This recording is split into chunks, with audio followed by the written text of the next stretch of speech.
네, 안녕하세요. 저는 한양대병원에서 뇌혈관 질환을 치료하고 있는 신경외과의 한건이라고 합니다. 건강검진을 하시다 보면 이제 뇌동맥류라는 얘기를 많이 들으시게 될 거고, 검사에 대한 권유를 많이 받으실 텐데, 좀 불안감이 있으실 것 같아서 제가 한번 정리해서 발표하는 시간을 가져보도록 하겠습니다.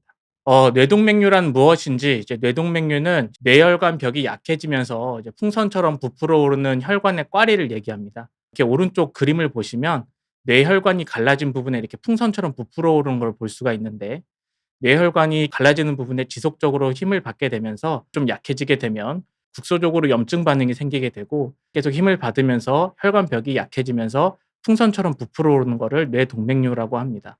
그래서 뇌동맥류는 이제 왜 문제인가에 대해서 이제 말씀을 드리면, 뇌동맥류는 평소에는 증상을 유발하진 않습니다. 증상이 없다가 터지면 굉장히 위험한 병이 되기 때문에 뇌동맥류에 대해서 좀 경각심을 가지고 저희가 진료를 하고 있습니다. 터지게 되면은 살면서 겪어본 적이 없을 정도의 가장 심한 두통이 생기거나 반복되는 구토가 생기고 의식이 떨어지게 되고 뒷골이 땡기는 목이 뻣뻣한 증상, 그리고 신경학적인 이상 소견이 발생하게 됩니다. 뇌동맥류가 터지게 되면은 병원 도착하기 전에 사망률이 22에서 26% 정도로 알려진 굉장히 위험한 병입니다.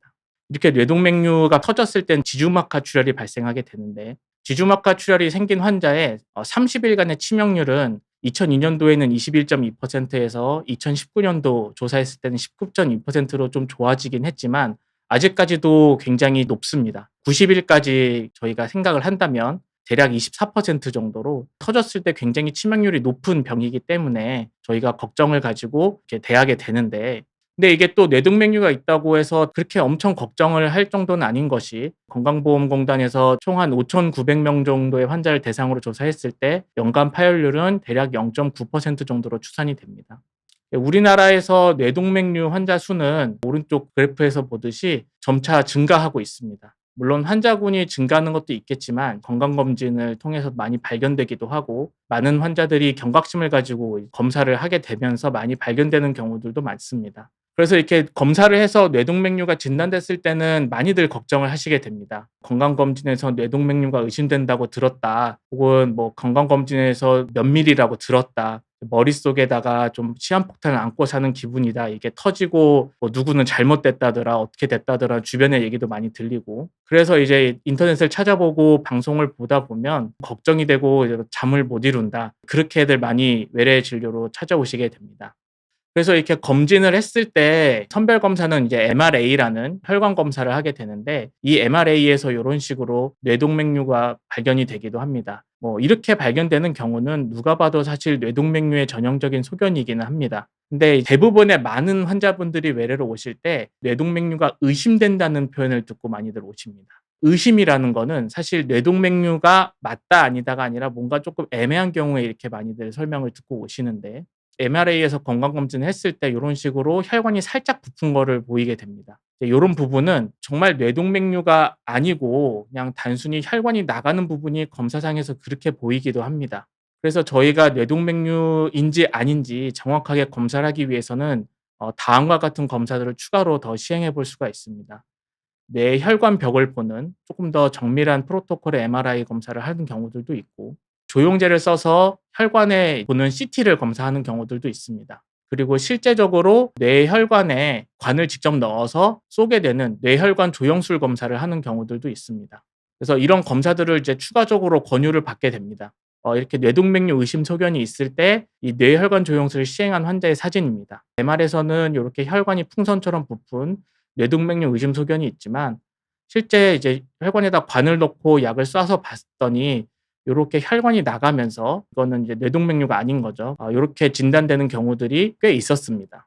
요거는 그림으로 좀 모식도를 나타낸 건데, 요건 이제 MR에서 요렇게 관찰이 됐는데, 실제적으로는 이 오른쪽 그림과 같이 혈관이 나가는 경우가 되게 많습니다. 이렇게 작은 혈관인 경우에는 MRA 검사에서는 이 작은 혈관까지 다 나오지 않기 때문에 혈관 나가는 부분이 요렇게 풍선처럼 부푼 뇌동맥류 같은 소견으로 보이게 됩니다. 그래서 요런 식으로 저희를 찾아오시게 되고, 혈관 조영술 검사를 했을 때 요렇게 혈관 나가는 걸 확인해서 안심하고 지내실 수 있게 되는 경우들이 많습니다. 근데 아무래도 뇌혈관 조영술이라는 거는 뇌혈관 볼 때 제일 정확한 검사긴 하지만 침습적이다 보니 환자분들이 굉장히 많은 걱정을 하시게 됩니다. 뭐 정확한 검사인 건 알지만 되게 무섭다라는 표현을 많이들 하시게 되고, 찌르게 되니까 굉장히 그거에 대한 이제 공포도 있으시고, 조영제를 사용하는 거에 대한 걱정도 있으십니다. 그리고 이렇게 혈관 조영술을 하다 보면 생기는 굉장히 낮은 확률의 합병증에 대한 또 부담감도 있으시고요. 직접적으로 혈관에다가 관을 넣는 것이 안전할까라고 걱정하는 경우들도 있으십니다. 환자분들이 외래에서 많이 질문도 하시고 어떻게 되는지 많이 물어보시는데, 저희 병원에서는 뇌혈관 조영술이 필요한 경우는 진행하지만 불필요한 뇌혈관 조영술을 조금 줄이고자 다음과 같은 절차를 시행해서 감별하고 있습니다. 실제 환자의 이제 영상 검사를 토대로 세그멘테이션이라고 하는 혈관을 이제 재분할해서 모양을 재구성해서 그거를 보고 동맥류인지 단순하게 혈관이 나가는 곳인지 분석을 하고 이제 외래 진료를 시행하고 있습니다. 실제 이제 혈관 분석을 한 환자의 사진입니다. MRA에서는 요렇게 동맥류 같아 보이는 소견이 있어서 타병원에서 뇌혈관 조영술을 좀 권고받고 오신 분입니다. 저희가 이제 외래 진료 전에 이 영상 검사를 토대로 혈관을 다시 구성을 해서 확인해 보았더니 요렇게 혈관이 나가는 것이 확인되었습니다. 실제적으로 이런 경우에는 이제 뇌동맥류가 아니기 때문에 추가적인 검사가 더 필요하지 않고 이대로 좀 지켜보면서 추적 관찰을 하는 걸로 결론이 됐습니다. 이렇게 함으로 인해서 정말 필요한 환자들에서만 뇌혈관 조영술을 시행할 수가 있고, 어떻게 보면은 경제적 부담도 좀 줄일 수 있는 좋은 방법이라고 생각이 됩니다. 다른 질문 많이 받는 경우는 건강검진에서 이제 몇 밀리라고 들었다고 이제 오시는 경우가 굉장히 많습니다. 뭐 4밀리라고 들었다, 5밀리라고 들었다 해서 오시는 경우가 굉장히 많은데, 물론 뇌동맥류는 혈관이 풍선처럼 부푸는 병이라고 제가 항상 설명을 드리고, 작은 풍선보다는 큰 풍선이 터질 확률이 더 높습니다. 그래서 물론 사이즈가 되게 중요한 요소긴 하지만 사이즈가 사실 치료하는 데 전부는 아닙니다. 크기가 똑같이 4mm여도 이 왼쪽 그림에서 보시면 완만한 모양의 뇌동맥류인데 4mm인 경우, 볼록한 모양이고 4mm인 경우가 있습니다. 똑같은 4mm이지만 이 왼쪽에 있는 뇌동맥류 같은 경우에는 혈류가 들어왔을 때 혈관 벽에 가해진 압력이 조금 골고루 퍼지는 반면, 오른쪽에 있는 뇌동맥류는 첨단부에 굉장히 힘이 몰리기 때문에 터질 위험도가 증가하게 됩니다. 그래서 이제 건강검진에서 몇 밀리라고 들었다고 해서 인터넷을 찾아보면서 굉장히 많이 걱정을 하시게 됩니다. 대략적으로 4밀리라고 들었다, 5밀리라고 들었다 하지만 그게 다 똑같은 동맥류 모양을 설명하는 것은 아니기 때문에 꼭 담당 의사하고 상의를 해보는 것이 굉장히 중요합니다. 치료를 결정하는 요소는 뇌동맥류의 크기도 있고 위치, 어느 혈관인지 굉장히 중요합니다. 잘 터지는 위치에 있는 동맥류인 경우들도 있고 파열 위험도가 비교적 낮은 위치에 있는 혈관에 있는 경우들도 있습니다.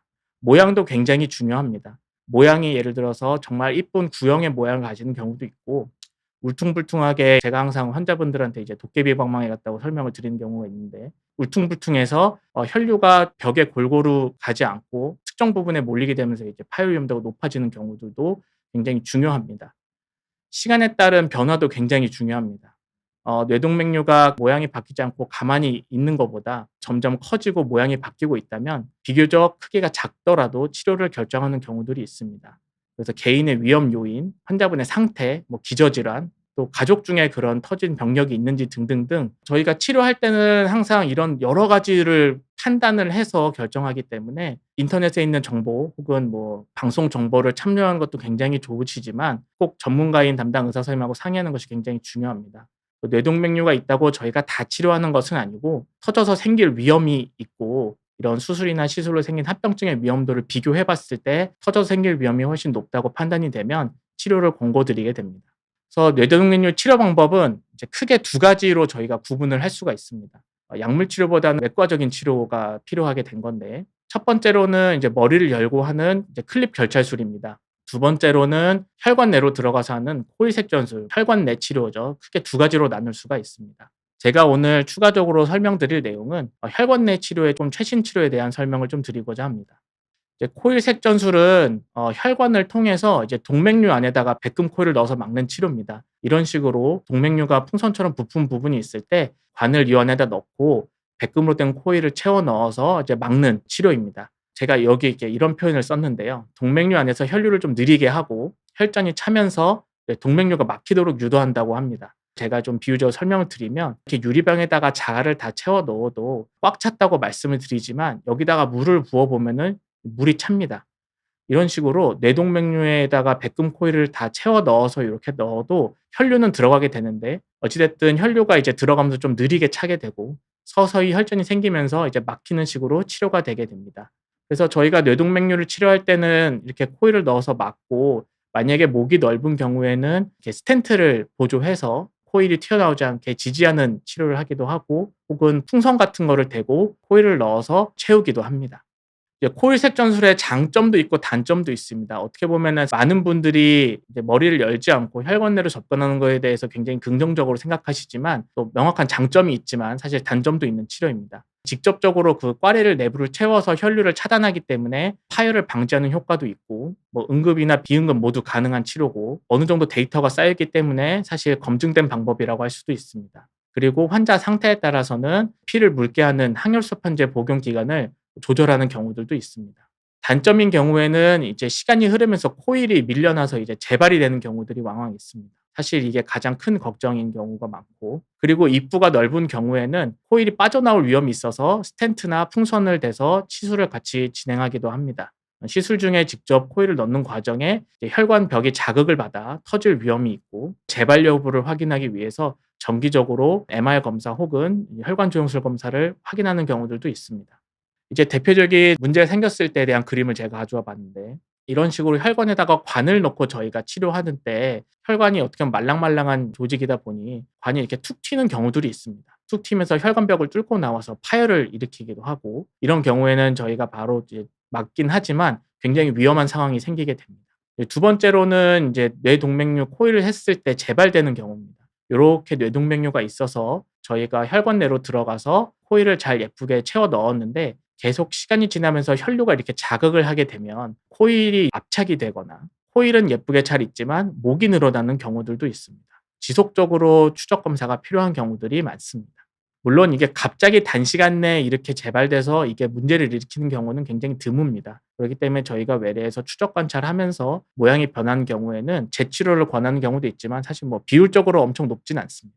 이런 거에 대해서 저희가 이제 여러 가지 신경외과 의사와 과학자들이 상의를 해서 다음 단계의 치료가 나오게 됐는데, 이런 걸 혈류 변환 스텐트라고 합니다. 코일 색전술은 이제 코일을 넣어서 막는 치료였는데, 이제 혈류 변환 스텐트는 동맥류 자체를 채우는 치료가 아니라 혈류를 바꾸는 치료입니다. 어떻게 보면 개념적으로 좀 생소하실 수가 있는데, 혈관 안에 촘촘한 그물망 형태의 스텐트를 설치해서 동맥류 내에 들어간 혈류를 줄이고 이제 혈전을 생성해서 시간이 지나서 동맥류가 자연스럽게 막히도록 유도하는 겁니다. 요 그림은 이제 제가 만든 그림인데, 이렇게 봤을 때 치료 전에는 혈류가 동맥류 내로 이제 강하게 유입이 되고 이 안에서 와류가 생기면서 파열의 위험도가 있게 됩니다. 혈류 변환 스텐트를 설치하게 될 경우에는 혈류가 방향이 이제 주혈관을 유도하게 되고, 이런 촘촘한 스텐트를 뚫고 동맥류 내로 혈류가 들어가긴 하지만 혈류가 줄기도 하고, 혈류가 들어가서 바깥으로 나오는 것도 좀 어려워지고 하면서 정체가 생기게 됩니다. 정체가 생기면서 동맥류 내에 혈전이 생기게 되고, 스텐트가 이제 점점 혈관벽이 자라나면서 내피화가 시작이 되게 됩니다. 그러면서 나중에 시간이 지났을 때는 혈관벽이 이제 재건이 완료가 되게 되고, 동맥류의 크기는 좀 퇴행하는 식으로 치료가 진행하게 됩니다. 그래서 이런 혈류 변환 스텐트는 이제 장점도 있고 단점도 있습니다. 치료 효과는 이제 재건을 통해서 좀 완치하는 효과를 가지게 있지만, 아무래도 동맥류를 직접적으로 막는 것이 아니기 때문에 효과가 나타나기까지 시간이 좀 걸립니다. 그 기간 내에 문제가 생길 가능성도 드물지만 있습니다. 안전성으로는 직접적으로 동맥류 내에 관을 넣는 것이 아니기 때문에 뭐 시술 중에 동맥류를 터뜨릴 위험은 굉장히 낮습니다. 다만 촘촘한 스텐트를 혈관벽에 설치하기 때문에 혈전이 생길 수가 있어서 장기간의 항열소판제 복용이 좀 필요하게 됩니다. 적응증으로는 현재 우리나라에서는 모양이 큰 동맥류나 아니면 난치성 동맥류에 이제 보험을 적용되게 돼 있어서 적응증은 좀 제한적입니다.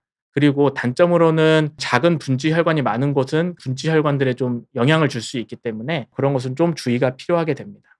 아무래도 좀 빠른 퇴원이 가능하고 크게 보이는 흉터도 없기 때문에 굉장히 좋지만, 완전히 아물 때까지 정기적인 추적 검사가 좀 필수한 경우가 많습니다.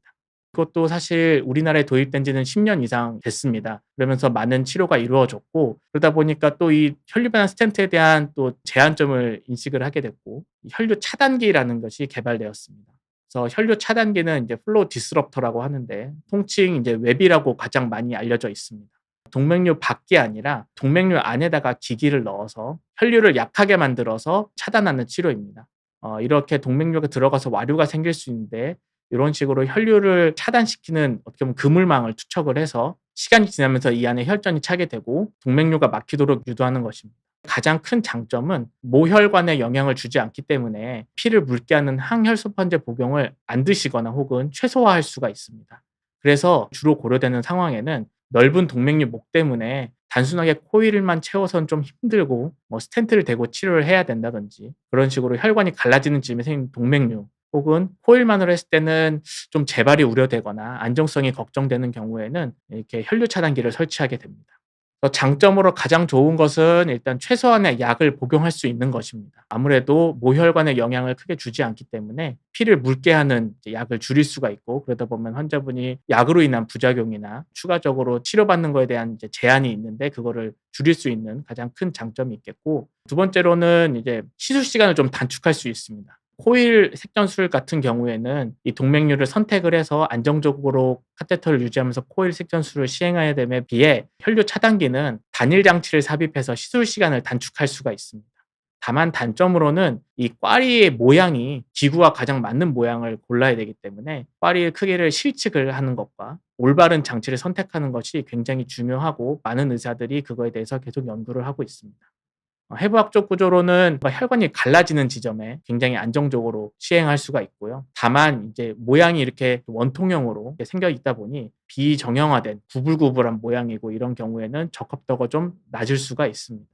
앞서 말씀드린 치료법을 좀 정리를 해 봤는데 내 뇌동맥류에 딱 맞는 치료법이라고 제가 제목을 지었지만 사실 정답은 없습니다. 정리를 그래도 해 보자면은 코일 색전술은 꽈리 안에 직접 채우는 것이 핵심 원리입니다. 혈류 변환 스텐트는 혈관 벽을 새로 재건해서 뇌동맥류 자체 혈류를 좀 줄이고 혈전이 생겨서 막히게 하는 치료인 거고 혈류 차단기는 꽈리 입구에다가 바구니를 설치해서 그쪽으로 가는 혈류를 차단시키고 혈전을 생겨서 막히게 하는 그런 효과가 있습니다. 치료 효과로는 코일 색전술은 즉각적인 파열 방지하는 효과가 있겠고 혈류 변환 스텐트는 수개월에 걸쳐서 좀 서서히 완치되는 효과를 가지게 됩니다. 혈류 차단기는 코일 색전술에 비해서는 조금 떨어지지만 그래도 빠른 흐름을 차단을 통해서 뇌동맥류의 파열 위험도를 좀 낮출 수가 있습니다. 코일 색전술은 보통 제가 수개월이라고 작성을 했지만 보통 수개월에서 몇 년까지 복용하시기도 합니다. 필요가 없는 경우들도 있고요. 혈류 변환 스텐트 같은 경우에는 그래도 안에 혈관 벽에 설치하기 때문에 최소 그래도 1 년에서 2년 이상 약 복용이 필요한 경우가 많습니다. 혈류 차단기는 약 복용을 가장 최소화할 수 있는 장점이 있습니다. 요약하자면 코일 색전술은 가장 오랜 역사와 현재로도 많이 치료가 이루어지고 있고 안정성도 입증이 되었습니다. 혈류 변환 스텐트는 굉장히 큰 동맥류랑 모양이 안 좋은 난치성 동맥류도 좋고 그래서 또 많은 치료가 이루어져 있고 혈류 차단기는 시술 시간도 짧고 어떻게 보면 약물 복용도 줄일 수 있기 때문에 굉장히 좋은 장점이 있고 이런 분지 지점 꽈리에 굉장히 최적화되어 있습니다. 다만 코일 색전술 같은 경우에는 코일이 짜부러들거나 재발할 가능성도 있고 혈류 변환 스텐트는 효과가 나타낼 때 좀 시간이 필요하다는 단점이 있습니다. 혈류 차단기는 아무래도 사이즈가 굉장히 중요한 이슈가 되겠고 정밀한 사이즈 선택이 좀 필수가 되겠습니다. 다시 한번 제가 강조해서 말씀드리고 싶은 거는 나에게 맞는 정답은 없습니다. 수술적 치료가 더 좋을 수도 있고 혈관 내 치료가 더 좋을 수도 있고 혈관 내 치료에서도 코일 색전술, 혈류 변환 스텐트, 혈류 차단기 다 가능할 수도 있습니다. 그렇기 때문에 인터넷을 찾아서 여러 가지 정보를 보고 정답을 결정하고 오시는 분들도 좀 있습니다만은 저희가 환자분 상태 혹은 뇌동맥류 모양을 보고 최적의 치료를 결정해서 권해드리기 때문에 담당 의료진과 상의하는 것이 꼭 필요하다고 할 수 있겠습니다. 예, 제가 오늘 준비한 내용은 여기까지고 질문 좀 받도록 하겠습니다. "조영제가 안 들어갈 수 있으면 안 넣는 게 좋다고 하는데 이유가 있나요?" 라는 질문을 주셨습니다. 사실 조영제가 엄청 몸에 해롭고 그런 거는 아닙니다. 검사할 때 저희가 많이 쓰고 하지만 들어갔을 때 부작용이 생길 가능성이 있습니다. 가볍게는 두드러기나 알러지 반응이 날 수도 있고 심한 경우에는 면역방이 나면서 막 숨 쉬는 게 힘들고 조영제로 인한 뇌병변이 생길 가능성도 있습니다. 그거는 사실 예측할 수가 없기 때문에 조영제가 필요한 경우에는 꼭 검사를 하겠지만 안 쓸 수 있으면은 안 넣는 게 좋다고 저희가 보통 설명을 드리고 조영제를 안 넣을 수 있는 검사를 할 수 있으면 최대한 그걸로 권해 드리게 되고 그러다 보니까 이 뇌동맥류 추적 검사할 때는 그런 MRA를 통해서 조영제를 안 쓰는 검사를 통해서 추적 검사하는 경우가 굉장히 많습니다. 두 번째 질문 보겠습니다. 뇌동맥류 크기가 작다고 들었는데도 정밀 검사를 권유를 받았다고 하십니다. "크기 외에도 조영수를 결정하는 다른 기준이 있나요?" 라고 질문을 주셨는데요. 아까 말씀드렸듯이 뇌동맥류는 크기만 중요한 건 아닙니다. 크기가 작아도 변화가 있거나 위험한 위치에 있다거나 모양이 굉장히 안 좋거나 하는 경우에는 이런 조영술을 권해 드리기도 합니다. 그렇기 때문에 이런 거를 담당 선생님께서 상의하시고 판단하셔서 아마 검사를 권해 드린 것으로 생각이 됩니다.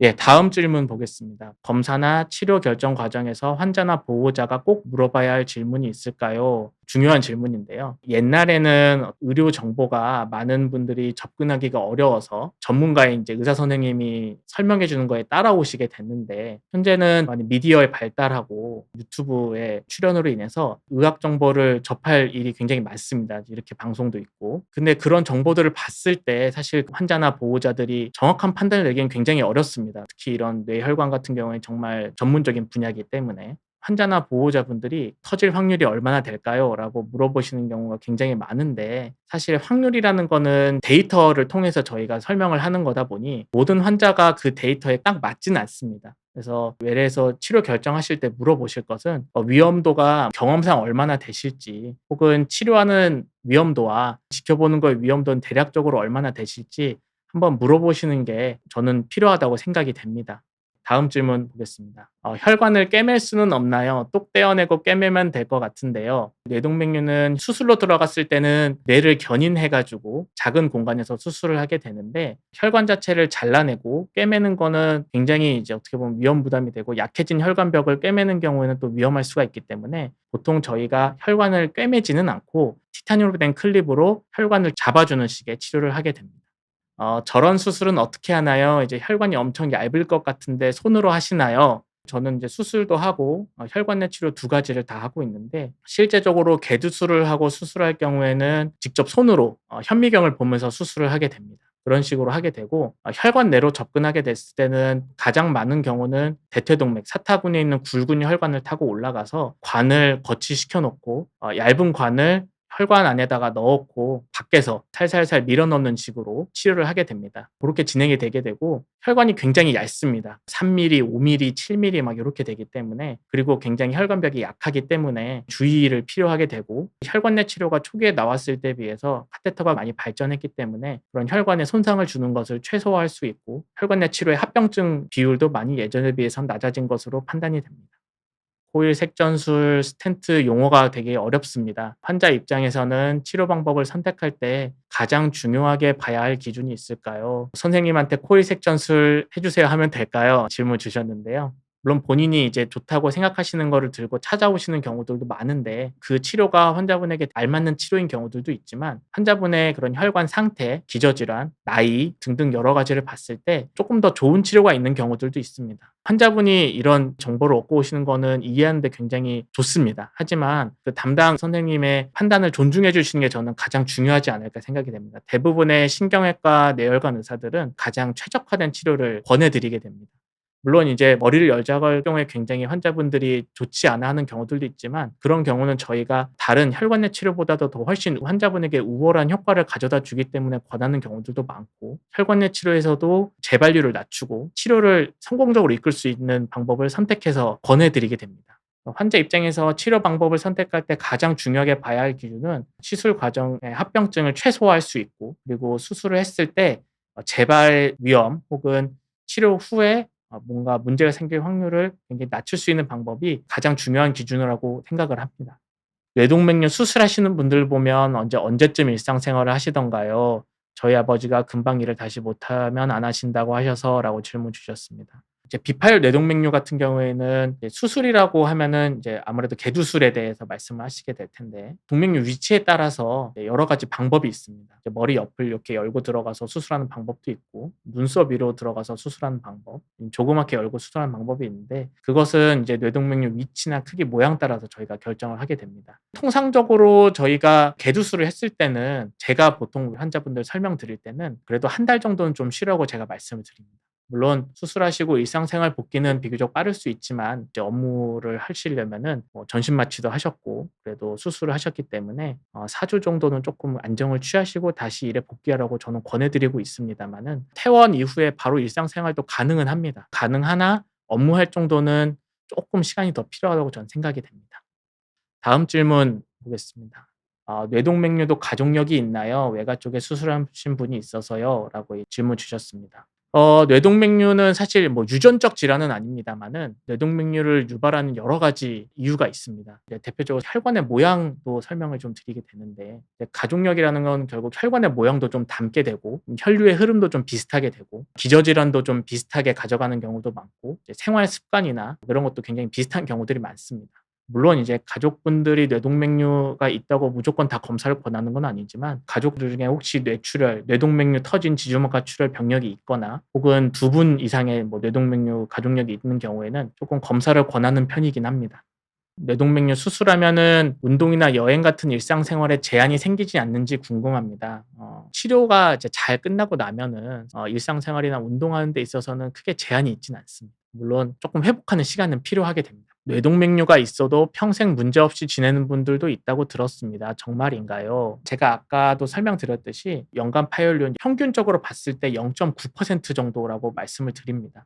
연간 파열 0.9%는 굉장히 모양이 안 좋아서 터지는 분과 작고 안전한 위치에 있어서 터질 위험도가 낮은 분을 다 포함해서 연간 파열 위험도가 이제 통계적으로 나오게 됐는데, 그래서 뇌동맥류가 있다고 해서 무조건 다 이제 위험하다고 말씀드리진 않습니다. 뇌동맥류가 있어도 문제없이 지내는 경우들이 사실 더 많습니다. 뇌동맥 있다고 너무 이제 걱정 근심에 시달릴 필요는 없고, 신경외과 전문의의 한번 진료를 보시고 그거에 대한 판단을 맡기시면 좋을 것 같습니다. 뇌동맥류는 목의 유전이 강하나요? 어머니가 진단받으셔서 저도 비조형으로 뭐 MRI 찍어 봤는데 나오진 않았습니다. 사실 목의 유전은 아닙니다마는 뇌동맥류 자체는 어떻게 보면 남성보다는 여성에 조금 더 많이 호발을 합니다. 특히 이제 중년의 여성분들이 많이 이제 진단을 받게 돼서, 그래서 어머니가 진단받았을 때는 일단은 그거에 대한 인식은 가지고 계시기 때문에 나이가 젊을 때는 자주 찍을 필요는 없을 것 같습니다. 조금 더 나이가 들어서 중년이 됐을 때 검사를 해 보시는 게 어떨까 생각됩니다. 많은 질문을 주셨는데요. 도움이 되셨으면 좋겠습니다. 뇌동맥류에 대해서 많은 분들이 근심 걱정이 쌓여서 잠 못 이루고 또 흉흉한 얘기도 많고 해서 걱정이 많으실 텐데, 그런 걱정을 쪼끔이나마 덜어드리고 도움이 될 수 있는 시간이 되고자 이렇게 강의를 준비했습니다. 이상으로 강의 마치도록 하겠습니다. 감사합니다.